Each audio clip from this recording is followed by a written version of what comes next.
I can still remember the day I moved into apartment 403. The excitement of finally having a place of my own in the bustling city was overwhelming.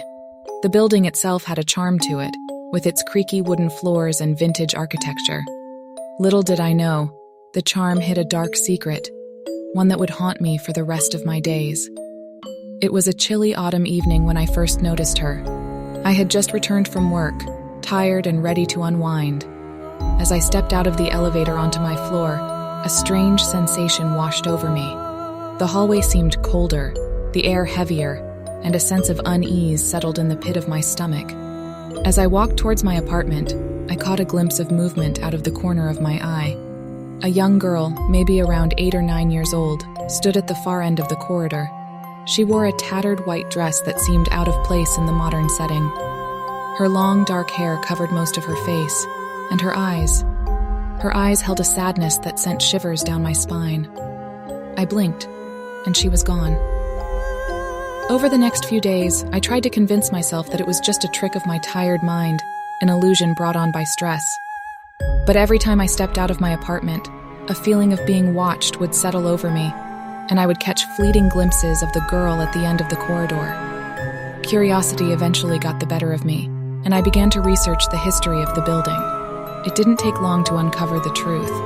A decade ago, a young girl named Lily had lived in apartment 403. Tragically, she had been the victim of a hit-and-run just outside the building. Her life cut short before she could even reach her 10th birthday. As the pieces of the puzzle fell into place, I couldn't ignore the connection between Lily's tragic past and the ghostly figure that haunted the corridor. It seemed that Lily was trapped, unable to move on from the place of her untimely death. One evening, unable to bear the weight of the mystery any longer, I decided to confront the ghost. Armed with a flashlight and a sense of determination, I stepped out of my apartment and walked towards the spot where I had last seen her. The air grew colder with each step, and a sense of foreboding washed over me. "Hello," I called out, my voice shaky but resolute.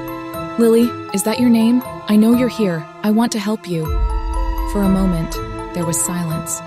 Then a soft whisper carried on the wind, chilling me to the bone. "Help me." I turned around, and there she was, standing just a few feet away. Her eyes were no longer filled with sadness. Instead, they held a desperate plea for release. "I don't know how to help you," I admitted, feeling a pang of helplessness. "But I promise, I'll do whatever it takes to set you free." Lily's form flickered, and for the first time, I saw a glimmer of hope in her eyes. It was as if she had been waiting for someone to hear her, someone to offer her a lifeline. Over the following weeks, I delved deeper into the world of the supernatural.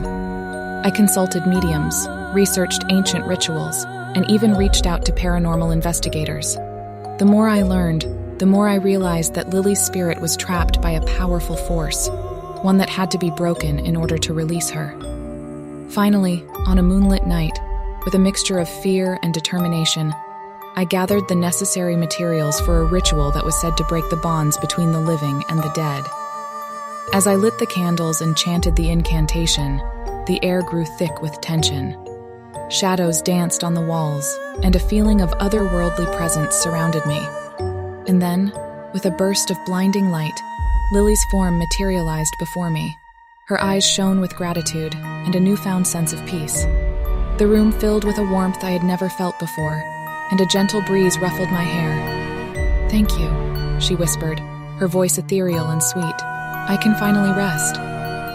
As the light faded and Lily's form dissipated, a sense of relief washed over me. The corridor felt different, lighter, as if a heavy weight had been lifted. I knew that Lily had found her way to the afterlife, finally free from the confines of the apartment building.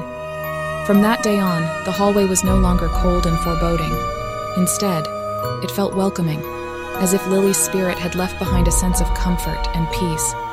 The echoes of her presence remained, a reminder of the bond we had formed and the darkness we had overcome together. And though I still catch glimpses of her from time to time, Lily's spirit no longer lingers in sorrow. She's finally found her way home, and I can't help but feel a sense of fulfillment, knowing that I played a part in setting her free from the haunting echoes of the corridor.